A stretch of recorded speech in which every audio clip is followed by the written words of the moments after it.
We're Vandwelling in Salt Lake City, Utah today. I just arrived, so let's find some places that we can hang out, we can get some Wi-Fi to get some work done, and then we can see where we can park for free. It's gonna be cool, check it out.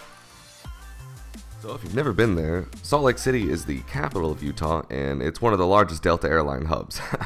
A long time ago back, it was named the Crossroads of the West due to the Transcontinental Railroad, but, you know, that's a long time ago. I've been to SLC lots of times in my life before, for vacation, for flight connections, for work conferences, all that stuff. I mean, it's a pretty big city with the metropolitan area having about a population of about 1.1 million. The central areas are pretty urban, but what's cool is you can go just a bit out and find farmland right next to skyscrapers. It's cool. It's growing so fast that it's quite a sight to see. Now, it's hard to talk about Utah without talking about our lovable overlords here. The entire city is basically owned, and in most cases, literally owned, by the Mormon Church. Now, when you mention them, you probably think of the South Park episode or the Broadway musical by the same guys.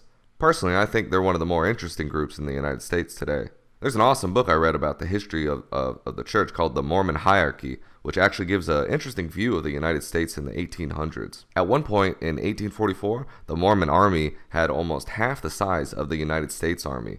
That's back when we had more formal militias. And besides a few conflicts with the United States, the Mormon Battalion fought in places like the Mexican-American War and the Civil War. I thought that was pretty cool. Well, of course, though, after Utah became a state, the militia stuff was all transferred to the Utah National Guard.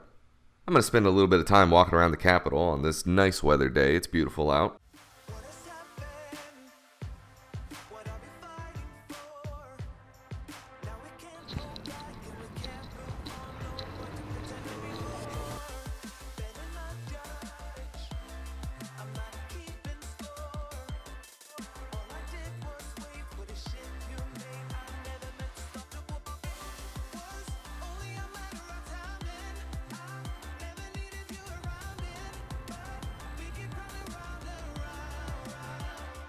But I can't walk around forever, so let's head over to the library to see if we can find some Wi-Fi and get some work done.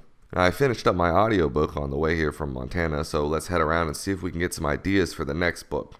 Nah, that's just actually a lame segue. I actually have like a backlog of 200 books that I know I should be reading. Procrastination is my favorite vice.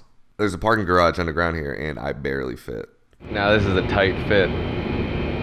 If I had any other fan, it wouldn't work. This is a big library, and I hate heights. It's like 4 stories up. And there's a roof, apparently. Alright, let's go see what's up there.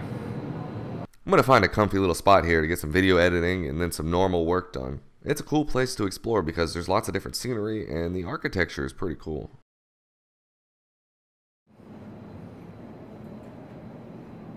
Hey, there's a Planet Fitness down there.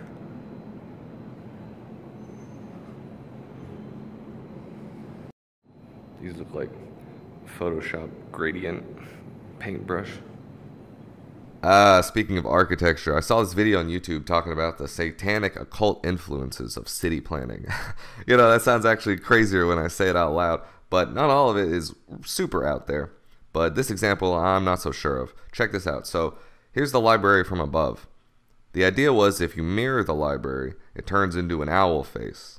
Now, the owl symbolizes Moloch, which is the god of child sacrifice and other Illuminati-related occult whatnots, you know, back in ancient Israel. Popular in modern day too, apparently. I don't personally see the owl myself in this architecture. It's a little bit of a stretch. Humans are wired to see faces better than anything, and that's why you can see faces even when they're not there. Like, you know, we have the man in the moon and we personify things. That occult video also talks about owl influence in Washington, D.C., but to me, this looks more like a bat. I don't know. Let me know what you think. Well, I guess that's enough of the library. I got a little bit of work done, and it's time to head over to where I can find some urban parking. Walmart is normally my go-to when I'm in cities because they're secure and they're everywhere. So let's take a look at the closest one right over here. So this Walmart does not want you to park overnight, so I'm not going to park here. This is actually, it's kind of neat. It's enclosed, and it's its own little parking garage. And they've got cameras, and they're, you know, I looked on a map. I'll link it below. It shows you, it's not official, but it shows you which Walmarts are cool to park in. And there is one right by the Salt Lake City airport. It's probably 15 minutes away, but you know, that's fine. This is 10 minutes away, so what's another extra 5 minutes, you know? And I can't get solar here, so I'm gonna go and hopefully. Can you hear that? That's the GPS telling me to move. I'm not even going anywhere. Anyway, I'll let you know. Nope, so let's head to the next one. So check this out in the parking lot. It's customer and training. I like it. Utah is such a wholesome state. Here's the other Walmart. I actually passed another one, and on the map it said it didn't allow cars, but I saw some RVs there, and it definitely looks like you could get away with it. But I came here anyway. It was only extra 5 minutes, and it's a really nice view. Well, so that's the first day I spent in Utah. Tomorrow I'm actually heading to the airport to fly back to Florida for only a few hours before, get this, driving back to Utah. My brother got a job out here, so I'm going to fly down there and drive back up here with him. It feels like I just did this road trip, well, because I did, but it shouldn't take too long this time, so it'll actually be pretty interesting. Thanks for hanging out with me today. I will catch you the next video.